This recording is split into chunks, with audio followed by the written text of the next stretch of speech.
Festival skin care series లో dos and don'ts.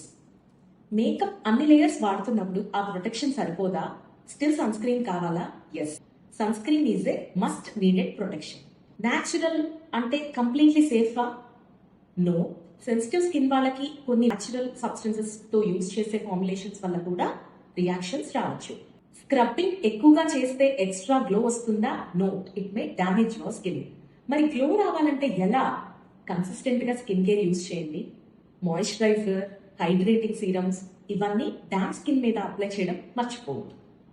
Hydrated skin గ్లోయిగా కనిపిస్తుంది. మీరు లిప్స్టిక్ కానీ, కాజల్ కానీ, ఐలైనర్ కానీ వాడుతున్నట్లయితే ప్రాపర్ గా క్లెన్స్ చేసుకోకముందు పడుకుంటున్నారా? వాటిల్లో కూడా కెమికల్స్ ఎక్కువగా ఉంటాయి. సో ఐ చుట్టూతా, పెదవుల చుట్టూతా పిగ్మెంటేషన్ డెవలప్ అవడానికి అవకాశం ఉంటుంది. సో పడుకునే ముందు ప్రాపర్ గా క్లెన్స్ చేయండి. డాండియాకి జస్ట్ ముందు పెడిక్యూర్ చేయించుకోవచ్చా? మీ ఫీట్ అయితే ఫ్లాలెస్ గా ఉంటాయి, కానీ ఓవర్ స్మూత్ గా ఉండడం వల్ల మోర్ డామేజ్ అవ్వడానికి కూడా అవకాశం ఉంటుంది. So always be careful. This is doctor Swapna Lingamandu, cosmetic dermatologist and hair transplant surgeon.